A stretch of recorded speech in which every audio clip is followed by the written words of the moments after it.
नमस्कार फ्रेंड्स, आप सभी का स्वागत है हमारे यूट्यूब चैनल बीटेक आर के सर। आज हम आपके लिए लिख के आए हैं भारतीय का इतिहास यानी इंडियन हिस्ट्री, जीके के कुछ प्रश्न हैं। ठीक है, चलो पहला जो चैप्टर है भारतीय इतिहास है, इंडियन हिस्ट्री।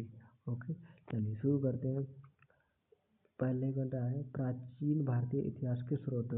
तो इसके लिए क्या कीजिए, प्राचीन भारत था कि प्राचीन भारत में कैसा क्या होता था, इसके लिए चलिए इसको समझ लेते हैं। प्राचीन भारतीय इतिहास के स्रोत अनेक और विभिन्न प्रकार के हैं, जैसे कि हम इन्हें दो श्रेणियों में विभाजित कर सकते हैं, एक साहित्यिक और दूसरा पुरातात्विक, यानी साहित्य और पुरातत्व। ठीक है, पहला जो है साहित्यिक स्रोत। साहित्यिक स्रोत में क्या आता है, ब्राह्मण साहित्य कि इसके अंदर क्या आता है, ब्राह्मण था। ब्राह्मण के अंदर सबसे पहले आता है वेद। वेद भारत के प्राचीन ग्रंथ हैं, इनका संकलनकर्ता महर्षि कृष्ण द्वैपायन वेद व्यास को माना जाता है। यानी सबसे प्राचीन ग्रंथ की बात कर ली जाए तो जो वेद है वो वेद का सबसे प्राचीन ग्रंथ है। जो इसकी रचना किसने की, वेद व्यास जैसे बोलते हैं, यानी कृष्ण द्वैपायन को। ओके, ठीक है, अब बात कर लेते हैं।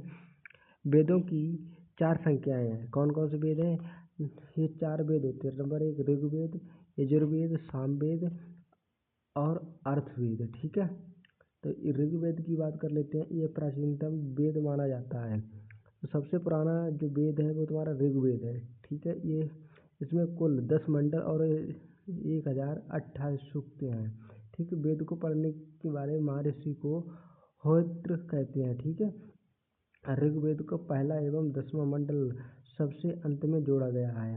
ऋग्वेद के 3वें मंडल में सूर्य देवता और सवित्र को समर्पित पद्धति गायत्री मंत्र है। यानी जो ऋग्वेद है इसमें सूर्य देवता को समर्पित किया गया है। ठीक है, 9वें मंडल में देवता और सोम का उल्लेख है तथा 10वें मंडल में चतुर्थ वयन व्याख्या का उल्लेख है। नोट है, यूनेस्को द्वारा ऋग्वेद को 30 पखंडियों को UNESCO memory of our register में शामिल किया गया है। किसमें किया गया है, क्वेश्चन आपका बन सकता है कि मतलब कि जो कौन से वेद को यूनेस्को मेमोरी में रजिस्टर किया गया, तो आपका क्या आंसर होगा, ऋग्वेद को। ठीक है, चलिए आगे देख लेते हैं। अब बात आती है यजुर्वेद की। कौन सा, यजुर्वेद की बात कर ली जाती है तो इसमें यज्ञों के नियमों का, विधानों का संकलन मिलने के कारण इससे कर्मकांडीय वेद भी कहा जाता है। यजुर्वेद की बात की जाती तो इसमें क्या होगा, इसमें क्या मिलेगा आपको, संकल्पन मिलेंगे, संकल्पन में कर्मकांड मिलेंगे। ठीक है, अच्छा, यजुर्वेद को 2 भागों में 2 भाग है। नंबर 1 सूक्त यजुर्वेद और कृष्ण यजुर्वेद। शुक्ल यजुर्वेद केवल पद्य में है, जबकि कृष्ण यजुर्वेद गद्य में है एवं दोनों में है। ये कायम है, गद्य और पद्य दोनों में है। ठीक है, शुक्ल यजुर्वेद को वाजसैनी साहित्य कहा जाता है। क्या कहा जाता है, वाजसैनीय साहित्य।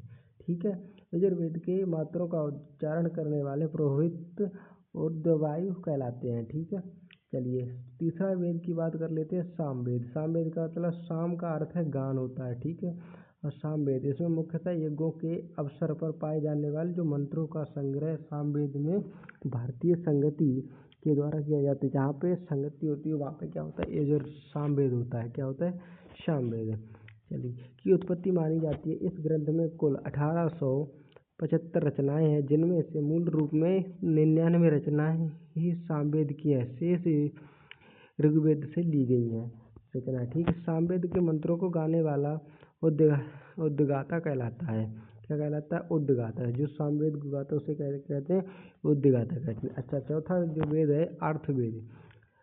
तीनों वेदों के बाद अंत में एक रचा गया अथर्व तथा अंगिरस ऋषि द्वारा दी गई, इसीलिए इसे अर्थगिरिस वेद भी कहा जाता है। इसमें ब्रह्मा ज्ञान, धर्म, औषधि प्रयोग, रोग निवारण, जादू टोना, मंत्र तंत्र आदि विशेष का वर्णन है। अर्थ वेद के मंत्रों का उच्चारण करने वाला पुरोहित ब्रह्मा कहलाता है। जो इनका अर्थ को गैर उसे क्या कहते हैं, पुरोहित। जो इसकी रचना उसे क्या कहते हैं, ब्रह्मा कहते हैं। ठीक है, नोट, इन 4 वेदों को साहित्य कहा जाता है। साहित्य क्या कहा जाता है, साहित्यता कहा है। ठीक है, वेद की बात कर लेते, यजुर्वेद एतैर कौशंकी यानी कि ब्रह्मा, ठीक है। संबंधित किससे है? ऐतरेय कौशिकी, ठीक है। यजुर्वेद, शतपथ, तैत्तिरीय, कठोपनिषद, ईशावास्यस्मृति, ब्राह्मणी, श्वेतारोपनिषद, मैत्रेयी आदि, ठीक। सामवेद, पंचविद्या, षड्विंश, छंदोग, जमनीय, ठीक है। अथर्ववेद की गोपथ और मुंडकोपनिषद, मंडूकोपनिषद और प्रश्नोपनिषद, ठीक है। चलिए वेदांग, वेदांग यानी वेदों की भली भांति समझने के लिए 6 वेदांगों की रचना की गई। कितने? 6। शिक्षा, ज्योतिष, कल्पना, व्याकरण, निरुक्त तथा छंद। तो सबसे पहले बात कर ली जाती महाकाय। महाकाय वैदिक साहित्य के बाद भारतीय साहित्य में महाकाय का समय तथा इसमें रामायण और महाभारत प्रमुख शामिल है। रामायण की रचना महर्षि वाल्मीकि द्वारा, भारत की रचना महर्षि वेदव्यास ने की है, ठीक है। चलिए चौथी बात कर ली जाती है भारतीय राज्य व्यवस्था, इंडियन पॉलिटी। इसमें क्या है? संविधान की प्रमुख विशेषता एवं उद्देश्य, यानी क्या क्या संविधान की विशेषता है और क्या क्या उद्देश्य है। तो हर संविधान का एक दर्शन होता है। भारत के संविधान का भी एक दर्शन है जो जवाहरलाल नेहरू द्वारा प्रस्तुत उद्देश्य प्रस्ताव में निहित है। यही उद्देश्य प्रस्ताव संविधान की प्रस्तावना का आधार बना है। इसी ने संपूर्ण संविधान के दर्शन को मूर्त रूप प्रदान किया है। उद्देशिका प्रस्तावना को संविधान की आत्मा भी कहा जाता है। संविधान सभा के गठन का विचार सर्वप्रथम वामपंथी नेता M.N. राय द्वारा 1934 में रखा गया था। सबसे पहले किसने रखा था? जो वामपंथी नेता थे उन्होंने बोला था कि हमें क्या है, अपने भारत का संविधान लिखना है, ठीक है। जो इसके सबसे पहले जो इसके दरअसल संविधान को दर्शक थे वो कौन थे? जवाहरलाल नेहरू, ठीक है। संविधान की उद्देशिका को संविधान की सभा ने 22 जनवरी 1947 को स्वीकार किया। कितनी? 22 जनवरी 1947 को स्वीकार किया, जिसे जवाहरलाल नेहरू ने 13 दिसंबर 1946 को उद्देश्य प्रस्ताव के रूप में संविधान सभा के समक्ष पेश किया गया था, ठीक है। 22 जनवरी 1947 को स्वीकार किया था। जवाहरलाल नेहरू ने 13 दिसंबर 1946 को प्रस्ताव रखा। प्रस्ताव क्या था इनका? चलिए इसको भी जो प्रस्तावना उद्देशिका क्या थी? हम भारत के लोग भारत को एक संपूर्ण प्रभुत्व संविधान, क्या, समाजवादी पंथ निरपेक्ष लोकतंत्र का गणराज्य बनाने के लिए तथा उसके समस्त नागरिकों को सामाजिक, आर्थिक और राजनीतिक न्याय, विचार अभिव्यक्ति, विश्वास, धर्म और उपासना की स्वतंत्रता, प्रतिष्ठा और अवसर की समता प्राप्त करने के लिए तथा इन सब में व्यक्तियों की गरिमा और राष्ट्र की एकता और अखंडता सुनिश्चित करने वाली बद्धता बढ़ाने के लिए दृढ़ संकल्पन होकर अपनी इस संविधान सभा में आज तारीख 26 नवंबर 1949 ईस्वी मितीय मार्गशीर्ष शुक्ल संवत संवत 2006 विक्रम को ऐतरेय द्वारा एक संविधान को अंगीकृत, अधिनियमित और आत्मसमर्पित करते हैं। ये इनका उद्देश्य था। तो चलिए प्रस्तावना की बात आती है। प्रस्तावना प्रवर्तनीय नहीं है, अर्थात इनकी अवस्थाओं को लागू करने के लिए न्यायालय और सहारा नहीं लिया जा सकता। भारतीय संविधान सभा द्वारा 26 नवंबर 1949 को स्वीकृत, अंगीकृत और अधिनियमित हुआ था, जबकि 26 जनवरी 1950 में पूर्ण भारतीय संविधान लागू हुआ था। कब? 26 जनवरी 1950 को हमारे पूरे भारत में क्या संविधान लागू हो गया था।